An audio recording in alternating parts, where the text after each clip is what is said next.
Selamat sejahtera semua. Kami dari kumpulan Diversity. Dalam video ini, kami akan membincangkan topik perlembagaan persekutuan sebagai tapak integrasi. Konsep tapak integrasi dalam kehidupan bermasyarakat. Tapak integrasi merupakan proses menyatu padukan masyarakat yang terdiri daripada pelbagai kaum dan agama supaya dapat mengamalkan nilai dan kepentingan yang sama. Ia juga merupakan teras kemerdekaan, perpaduan dan kemajuan untuk sesebuah negara. Tapak integrasi mempunyai 3 tahap yang berbeza, iaitu peringkat makro, peringkat meso, dan akhirnya peringkat mikro. Seterusnya, terdapat beberapa ciri tapak integrasi. Tapak integrasi adalah satu ruang sosial, abstrak dan nyata. Ia juga adalah satu titik pertemuan dan proses pertemuan berasaskan 3 prinsip iaitu tawar-menawar atau bargaining, perundingan atau negotiation dan juga pengantaraan atau mediation. Ada tapak yang diinstitusikan dan ada yang tidak. Ada yang berjaya dan ada yang tidak. Dan yang terakhir, usaha membina tapak ini diteruskan dan menuju ke arah penyatu paduan. Terdapat juga beberapa proses integrasi. Yang pertama, asimilasi. Asimilasi adalah proses di mana kumpulan minoriti menerima dan menghayati unsur budaya utama kumpulan majoriti melalui persahabatan dan perkaitan rapat. Yang kedua, akomodasi. Akomodasi adalah satu proses di mana setiap etnik sedar serta menghormati norma dan nilai kumpulan etnik lain, namun tetap mempertahankan budaya hidup masing-masing. Yang ketiga, akulturasi. Akulturasi adalah proses meminjam atau menerima budaya golongan majoriti tanpa mengubah unsur-unsur budaya asal. Dan yang terakhir adalah amalgamasi.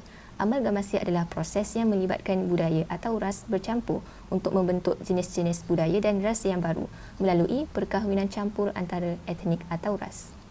Sekarang saya akan membentangkan latar belakang tentang sejarah perlembagaan persekutuan sebagai tapak integrasi utama negara.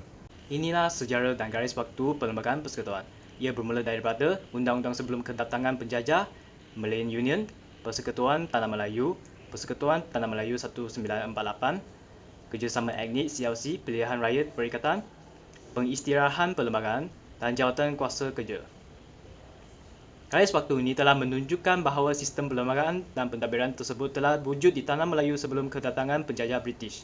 Terengganu telah mencipta perlembagaan mereka pada tahun 1911, manakala Johor telah membuat perlembagaan mereka sendiri pada tahun 1895. Kedua-dua perlembagaan telah dicipta ketika zaman pemerintahan British. Walau tidak menggunakan istilah perlembagaan, sistem pentadbiran yang tersusun seperti Hukum Gandum Melaka, Undang-Undang Laut Melaka dan Batu Bersurat Terengganu telah wujud di Tanah Melayu. Malayan Union telah diperkenalkan dengan menyatukan negeri-negeri dan bertujuan untuk meningkatkan kecekapan pengurusan pentadbiran. Pengenalan Malayan Union dapat melemahkan kuasa Raja-Raja Melayu dan menjadi asas kepada British untuk masyarakat tempatan memerintah negeri sendiri.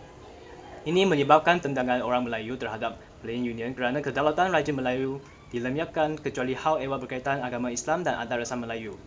Persekutuan Tanah Melayu 1948, pihak British telah membatalkan penubuhan Malayan Union setelah mendapat tentangan daripada orang-orang Tanah Melayu.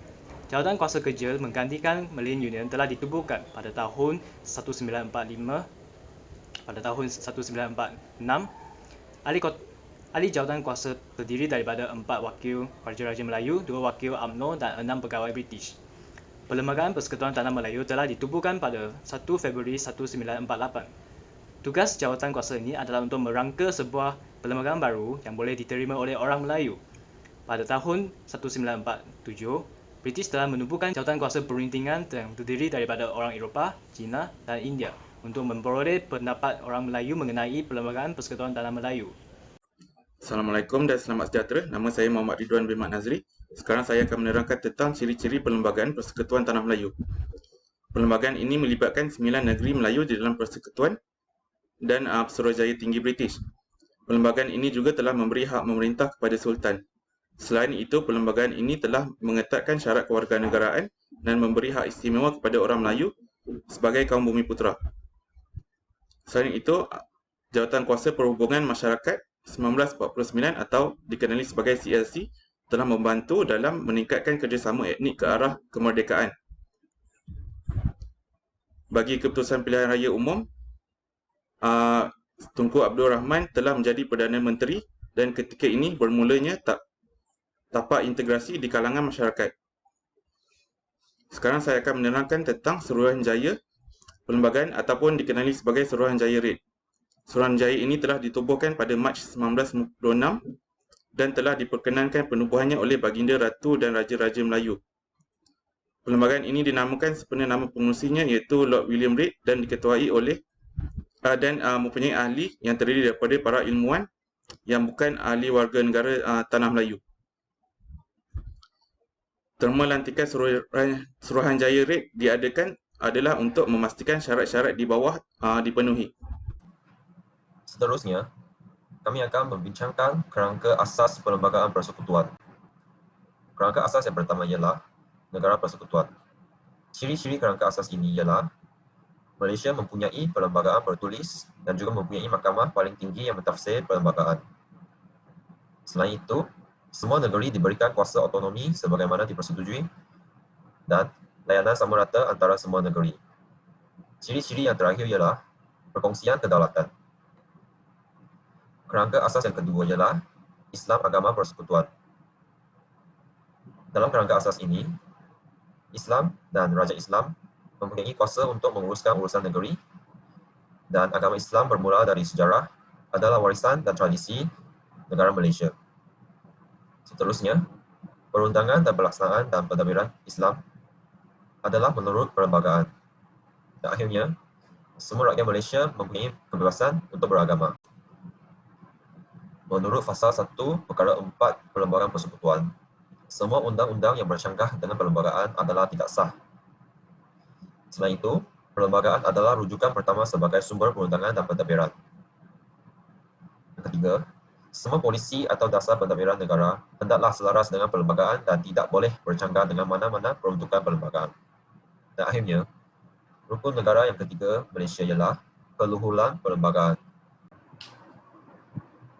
Seterusnya adalah kewarganegaraan. Definisi kewarganegaraan adalah kerajaan seseorang di dalam negara. Terdapat 4 cara bagi mendapatkan kewarganegaraan, iaitu yang pertama, naturalisasi, iaitu lahir terus mendapat kewarganegaraan. Yang kedua adalah gabungan wilayah. Seperti dalam sejarah kita, selepas pergabungan kawasan, mereka turut mendapat kewarganegaraan. Seterusnya adalah operasi undang-undang. Dan akhir sekali adalah pendaftaran. Secara umumnya, pendaftaran adalah salah satu cara yang masih digunakan untuk mendapatkan kewarganegaraan. Namun begitu, kita juga boleh kehilangan kewarganegaraan. Antara sebab hilang kewarganegaraan, yang pertama adalah kerana hilang taat kepada negara dan ia mampu dipecatkan kewarganegaraannya. Seterusnya adalah kebebasan asasi. Kebebasan asasi, mengikut definisi, kebebasan asasi adalah hak kepada seseorang rakyat yang di dalam negara. Contoh yang pertama adalah jaminan kepada hak-hak sivil dan politik. Hak ini meliputi kehidupan, hak bersuara dan hal kepada pendidikan dan harta. Seterusnya, kebebasan tidak mutlak iaitu tertakluk kepada ketenteraman dan keselamatan negara. Ianya selalunya dari aspek kewarganegaraan, kedudukan raja dan bahasa Melayu. Selain itu, kebebasan yang tidak mutlak yang seterusnya adalah mengambil kira keadaan masyarakat Malaysia kini, iaitu ia merangkumi kepada kedudukan khas orang Melayu dan juga kepentingan sah komuniti lain. Seterusnya adalah prosedur pindaan perlembagaan. Ia bermula dengan majoriti mudah, kemudian 2/3 majoriti dan seterusnya adalah 2/3 majoriti dengan persetujuan PYT Sabah dan Sarawak, dan yang terakhir adalah 2/3 majoriti daripada dengan perkenan yang di-Pertuan Agong. Perkara ini disebutkan di dalam perkara 10 bahagian 4. Seterusnya, perkara terakhir adalah perkara terakhir untuk perkara asas perlembagaan persekutuan, iaitu perkara subversif dan darurat.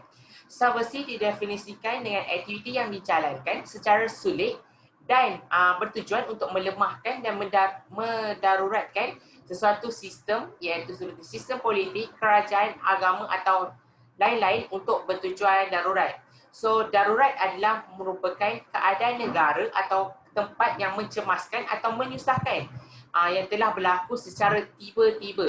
So akhir sekali adalah jenayah sosial. Dengan jenayah sosial didefinisikan sebagai struktur tertentu atau dengan ahli yang dianjurkan untuk melakukan jenayah secara besar-besaran. Definisi dan konsep perlembagaan sebagai asas etika dan peradaban di Malaysia. Definisi dan konsep perlembagaan. Perlembagaan ialah dokumen undang-undang bertulis tertinggi di Malaysia dan ia mengandungi 183 perkara. Ia adalah kumpulan peraturan berkaitan pentadbiran sesebuah negara. Ia mencipta 3 institut pentadbiran negara iaitu Badan Pengundangan, Badan Eksekutif, Badan Kehakiman.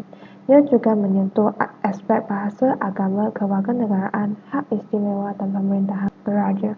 Tujuan perlembagaan. Perlembagaan berfungsi sebagai panduan kepada pemerintah bagi mengatur dan menyelaras pemerintahan di sesebuah negara. Perlembagaan juga merupakan panduan bagi pembentukan undang-undang dari mana-mana pihak sama ada kerajaan, rakyat atau mana-mana pihak yang lain. Perlembagaan dalam konteks Malaysia.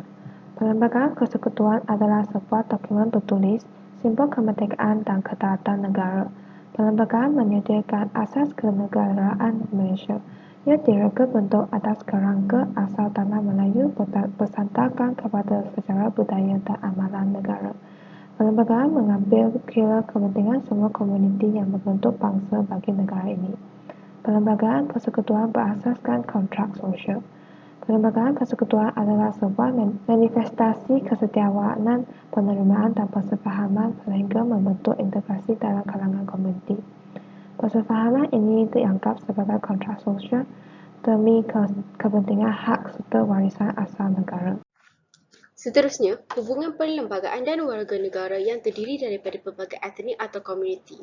Melalui perlembagaan, kesepaduan di antara warga negara yang datang daripada etnik atau komuniti yang berlainan dapat dicapai melalui isi kandungan perlembagaan. Sebagai contoh, dapat kita lihat perkara 152 di dalam Perlembagaan Malaysia yang menyatakan bahawa kedudukan bahasa Melayu sebagai bahasa kebangsaan tanpa menafikan kegunaan bahasa-bahasa lain seperti bahasa Mandarin, bahasa Tamil dan sebagainya. Dapat juga kita lihat perkara 3 di dalam Perlembagaan Malaysia yang menyatakan Islam merupakan agama rasmi tetapi agama lain adalah bebas untuk diamalkan. Hal ini menunjukkan bahawa setiap warga negara dari berbeza etnik atau komuniti mampu untuk bebas dalam menjalani kehidupan bersama tanpa konflik. Kontrak sosial. Apakah itu kontrak sosial? Kontrak sosial merupakan suatu komponen yang penting dalam perlembagaan di mana ianya konsep atau yang digunakan bagi menjelaskan persetujuan berkaitan beberapa perkara yang penting bagi kestabilan negara dalam kalangan rakyat. Kontrak sosial berperanan untuk menyelesaikan perbezaan di dalam kelompok masing-masing. Seterusnya, antara kepentingan kontrak sosial ialah pertama bagi memastikan kepentingan majoriti dan minoriti diambil kira tanpa menjejaskan hak dan kepentingan masing-masing. Kedua, mengekalkan persetujuan yang telah dicapai dan diwarisi sejak turun-temurun lagi. Ketiga adalah untuk memupuk perpaduan di antara semua kaum di Malaysia tanpa sebarang konflik perkauman. Sekarang saya akan menganalisis isu semasa berkaitan perlembagaan persekutuan. Pertama, permasalahan kebebasan beragama. Isu permasalahan kebebasan beragama diselesaikan melalui kebebasan tertakluk kepada undang-undang yang diluluskan bagi mengawal atau menyekat pengembangan agama yang lain daripada Islam dalam kalangan umat Islam. Perlembagaan juga jelas menyatakan agama lain selain daripada penganut Islam boleh diamalkan secara aman jika tidak mengganggu ketenteraman awam dan tidak menyakitkan hati penganut agama lain. Yang seterusnya, diskriminasi perlindungan.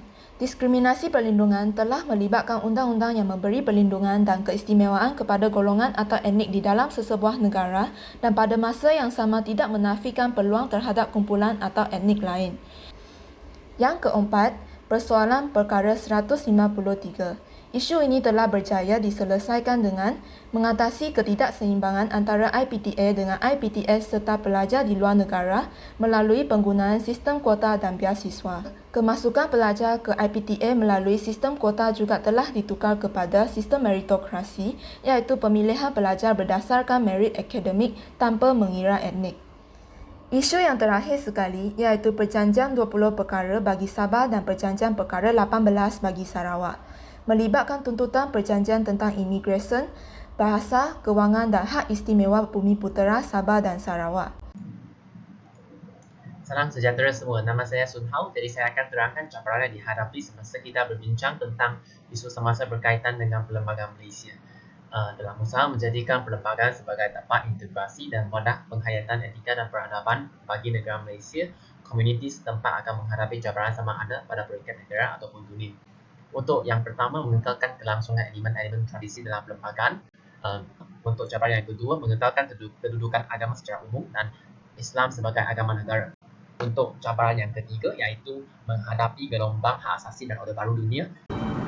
Cabaran keempat ialah mengekalkan kelangsungan sistem negara berpersekutuan. Selain itu, cabaran kelima ialah mengekalkan keamanan negara dengan mengawal dan menghapuskan aktiviti subversif dan jenayah terancam. Akhirnya, cabaran keenam ialah mengekalkan kestabilan negara dengan menjaga kepentingan perpaduan dalam kalangan masyarakat pelbagai etnik. Cara-cara mengekalkan keluhuran Perlembagaan Persekutuan Malaysia ialah untuk setiap anggota masyarakat Malaysia hendaklah mematuhi undang-undang dan perlembagaan Malaysia, mengutamakan perpaduan rakyat Malaysia yang terdiri daripada masyarakat berbilang kaum, menghormati perlembagaan Malaysia tanpa diskriminasi bangsa dan agama, dan juga untuk menghormati dan mematuhi perlembagaan Malaysia walaupun elemen liberal diamalkan dengan proaktif secara global. Sekian itu sahaja untuk pembentangan kami bagi tajuk Perlembagaan Persekutuan sebagai tapak integrasi dari kumpulan 7 Diversity. Terima kasih.